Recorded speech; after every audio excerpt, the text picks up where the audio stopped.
The time threw me off today. Did not expect this to go up at 2 p.m. Eastern Time. I was thinking it was going to be either noon or 1, but here we are. I've got the breakdowns for the Enduring Enchantments Commander deck, thanks to Command Zone, I believe, who posted this today.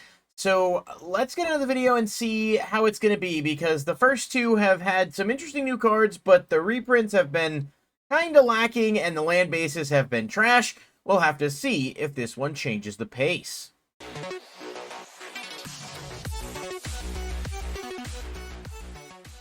Alright, thanks so much everybody for checking out the video. If you guys have not seen it, I did post a video yesterday for the Planeswalker Party deck, kind of breaking down the new cards and some of the more noteworthy reprints in that, giving my overall thoughts on it. You can check that video out in the playlist below, or on the title card I'll probably insert in here. We'll figure it out. It'll be fun. But yeah, we're going to get into the Enduring Enchantments today and just kind of talk about it a little bit because, you know, this is an interesting one. I like the enchantments as a whole in terms of, like, different enchantment strategies in Commander. Obviously, you've got cards like, you know, Sithis Harvest Hands, which is, like, a really cool card with draw power that gives you the ability to play a low-cost Commander and green-white kind of enchantments around it. But this deck is actually white, black, green, so it's going to be different in terms of some of the inclusions, but I do think it's actually going to work better having access to that third color. Now, the commander, which was revealed a while back, is Onyxia, Hand of Erebos. It is 2 white, black, green, a legendary enchantment creature with menace, and says other enchantment creatures you control have menace. Whenever this card enters the battlefield or attacks, exile up to 1 target non-aura enchantment card from your graveyard. Create a token that's a copy of that card, except it's a 3/3 black zombie creature in addition to its other types. This is a pretty good card as a whole. Being able to copy enchantments from grave basically means you can sometimes bypass the mana cost, which is huge. It is obviously unfortunate that they come out as creatures because they're more prone to destruction if there's, you know, creature removal and blocking and all of that. But there's certainly ways to make that work in your favor, and I think as far as this card goes as a commander, it's going to synergize really well with a lot of existing enchantments and even a few of the newer ones in here, so it's pretty good, just in terms of being a solid base commander and one to build around. And yeah, I don't really have too much else to say about it. I'm excited to actually be able to play with this, hopefully. I don't think I'm going to buy the deck at what it's going for, but if I can pick up some of the singles and stuff, I lean towards thinking this may be my favorite commander out of the ones that have been revealed in terms of what I think will be the most fun. Now we've got Narcy, Fable Singer, which is the alternate commander here. This is 1 white, black, green. It is a legendary creature with lifelink. Whenever you sacrifice an enchantment, draw a card. Whenever the final chapter ability of a saga you control resolves, each opponent loses X life and you gain X life, where X is that saga's mana value. Now, I've asked this question. There's been a few rulings questions I've asked clarification on. I'm going to ask it here now. I don't know necessarily if you make a copy of a saga enchantment, as a creature, if it still gets those, you know, lore counters, if you will. I don't see a reason that it wouldn't, but I'm not 100% sure. But obviously, it's interesting if you're making copies of stuff, resolving the effects, you know, with the other commander, and then being able to deal damage. Either way, though, this is a pretty cool card. The draw power is solid, and that last effect is a bit specific, but if your deck is kind of built around resolving those things, it's likely you'd probably end up being able to get some solid use out of it. Demon of Fate's Design is 4 black, black, enchantment creature demon with flying and trample. Once during each of your turns, you may cast an enchantment spell by paying life equal to its mana value rather than its mana cost. 2 and a black, sacrifice another enchantment. This card gains +X/+0 until end of turn, where X is that sacrificed enchantment's mana value. Maybe it's just me, but I think this thing's pretty freaking good. Being able to bypass mana cost to put out an enchantment means you can cheese some pretty powerful, pretty costly enchantments onto the board, and you do have, you know, ways to gain life. You do have ways to recoup some of that loss, even if you have stuff with lifelink. My biggest worry about it is the fact that it costs 6, but there are cards that reduce the cost of enchantments in general, cards like Jukai Naturalist, so perhaps there's some synergy here that'll make this thing easier to play. Not to mention, it is also an enchantment creature, so you can quite literally copy it with your commander, and then you're able to, you know, I think technically pay that life twice, because if you have 2 separate copies of this out, or some way to duplicate copies of whatever, which we'll talk about in a bit, that would actually be powerful. And we are playing green and white in this deck with these commanders, so you have access to Doubling Season, Parallel Lives, Anointed Procession. Like, you can make multiple copies of these enchantments and just really kind of pop off. So you can see the combo lines start to form just reading the cards and effects and seeing what they have going for them. Boone of the Spirit Realm is 3 white white, and it has Constellation. Whenever Boone of the Spirit Realm or another enchantment enters the battlefield under your control, put a blessing counter on it. On Boone of the Spirit Realm.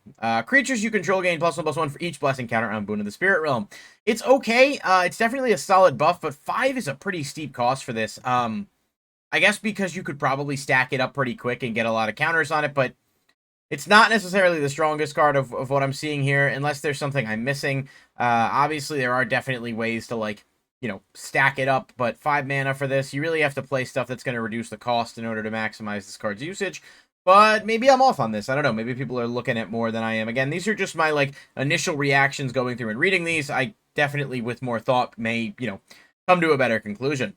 Nyxborn Behemoth is 10 green, and it is an enchantment creature beast that costs X less to cast, where X is the total mana value of non-creature enchantments you control. Trample, and then it has 1 and a green. Sacrifice another enchantment. It gains indestructible till end of turn. I can't be the only one that thought of Galta Primal Hunger here, where he reduces himself based on the mana value or power of creatures you control. Really like the art on this. I think it's actually kind of neat, and it seems like an auto-include, simply because, like, I don't know, as the game goes on and you start to get more enchantments out, this thing just becomes easier to play, and then you just have a big beat stick with Trample that can also gain indestructible. I do like it. I definitely think it's going to be a solid inclusion, without a doubt. Battle at the Hell Vault is 4 white white. It is a saga. The first 2 lore pages of it, I guess, say for each player, exile up to 1 target non-saga, non-land permanent that player controls until Battle at the Hell Vault leaves the battlefield. And then when it gets to 3, it says create Avacyn, a legendary 8/8 white angel creature token with flying, vigilance, and indestructible. On paper, this does not seem amazing, but again, I acknowledge I could be missing things. The cost feels a little high, and the payoff doesn't necessarily feel super worth it. But if you can skip ahead with counters and maybe rush to get that Avacyn out, I could see where that's a more powerful option to have. Given that it, you know, gives you a vigilance, indestructible, flying creature that's an 8/8, you can swing for a lot of damage with that. It's solid as removal, just the cost is a little concerning. So yeah, that's my thought on that one. Ghoulish Impetus is 2 and a black, and it's an enchantment aura. Enchant creature. Enchanted creature gets +1/+1, has death touch, and is goaded. When enchanted creature dies, return Ghoulish Impetus to the battlefield at the beginning of the next end step. So I guess the idea is you put this on your opponent's creatures and force them to attack, or you can put it on your creatures and give them death touch, but then they have to attack. I mean, maybe you're planning on attacking with them anyway. I'm not sure, but obviously if the opponent, like, sacrifices their creature to get it off the board, this does come back later, so you can put it on something else. It's certainly interesting. I don't really know what, like, value it's going to have in this type of deck specifically, but it's a solid enchantment option to at least have access to. Composer of Spring kind of blew me away, and maybe I'm overrating it a little bit, but 1 and a green, Constellation. Whenever an enchantment enters battlefield under your control, you may put a land card from your hand onto the battlefield tapped. Then if you control 6 or more enchantments, instead you may put a creature or land from your hand onto the battlefield tapped. This feels really strong. Being able to get an enchantment out, it doesn't specify that it has to be like a non-creature or whatever, and then being able to not only ramp, but like any type of land, but then if you get to 6, you can put a creature out and cheese any creature out of your hand. And it's not like it's super hard to start to get to 6, even if you're just playing lower cost enchantments. Like, that's kind of the whole objective of this deck and what they're looking to do. This card feels to me like one of the strongest ones in the actual reveal of the new cards. Let me know what you guys think. Am I off on this, or does it actually strike a lot of people as good as it strikes me? Ondu Spirit Dancer, 4 and a white. Whenever an enchantment enters the battlefield under your control, you may create a token that's a copy of it. Do this only once each turn. So it's another token doubler. This actually can be played in the deck in conjunction, like I said, with Parallel Lives, Anointed Procession, Doubling Season. I mean, there are ways to just rack up a bunch of copies of your enchantments here in a pretty wild fashion. And that is kind of insane. I mean, Mondrak too. I mean, there's a bunch of stuff. But this is a pretty cool card. It is a little costly in terms of its you know, mana cost, but I could see it being worth including here simply because you can just play 1 enchantment and make multiple copies. I'm pretty sure Jukai Naturalist is considered an enchantment creature, so if you play him and then make copies, he's going to reduce the costs of all your other enchantments, and that effect will stack.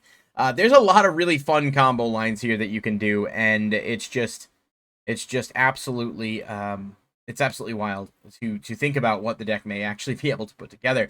And lastly, Cacophony Unleashed is 5 black enchantment. When it ETBs, if you cast it, destroy all non-enchantment creatures. Whenever it enters it or another enchantment enters the battlefield under your control until end of turn, Cacophony Unleashed becomes a 6/6 nightmare creature with Menace and Death Touch. It is still an enchantment. So it's a board wipe. It does cost 7. I like that you can't cheese it out to get the board wipe, because that would be kind of busted if you could just like make a copy of it and blow up everything.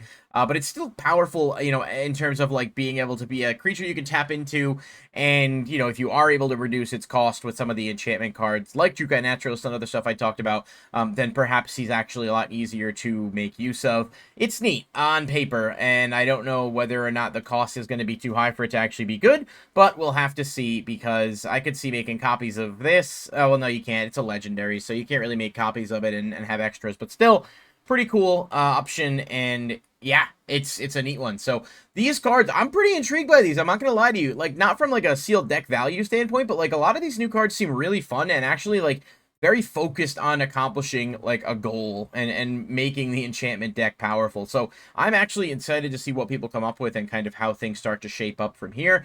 Let me know what you guys think of the new cards. And of course, we want to touch quickly on the reprints. There are a few noteworthy reprints here. The land base is trash, I'm going to be honest with you. It's really bad. There's barely any duels at all. There's like even tap ones. There's so many basic lands, and I don't know. When Command Zone revealed this, they even were a little bit critical of the land base, and I just think for a deck that's, you know, going to be charging around $80, you should really have a bit more give back to the players, especially if the intent is to get like newer people into the format or to make sense. You know, I understand it's a business at the end of the day, but like it doesn't excuse just like a shit quality land base or product here. Because like, while I like a lot of the new cards, I'm not like sitting here justifying the deck's price at $80, because I just don't think that is, you know, applicable. Even if the reprint value of the deck is over that amount right now, a lot of the cards in here you may not even end up playing. So, you know, some you may want to replace with other things, and yeah, so it's not exactly good in that regard at all. But let's take a look at the reprints.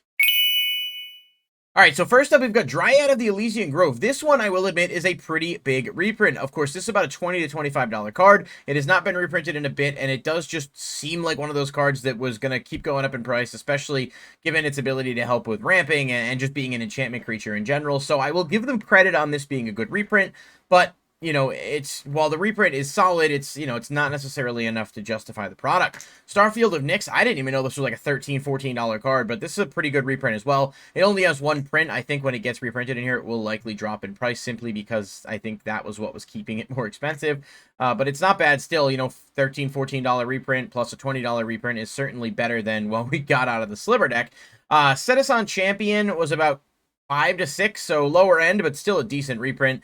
And then we've also got Muraris Wake, which I'm pretty happy about. This has been reprinted a couple times, and it tends to go back up. A really good enchantment, and it does give you additional mana, so you guess this is a good way to, like, bypass some of those higher cost enchantments and maybe be able to turbo them out a bit faster. This was like $6 or $7 too, so there are a few noteworthy reprints in here, and I think, honestly, not that this is saying much, out of the 3 decks revealed so far, I think this is the best value for what it's being charged, but I don't agree with the price point. Again, just to clarify that, because I know people have asked me in comments on previous videos, like, oh, you know, I'm not like, someone said I was like shilling for Magic and Wizards here, and I'm not. My objective is to A, cover the cards, and B, give my thoughts on them. I can still say, don't go out and buy this, buy the singles, while saying, you know, hey, this is less shitty than the other two.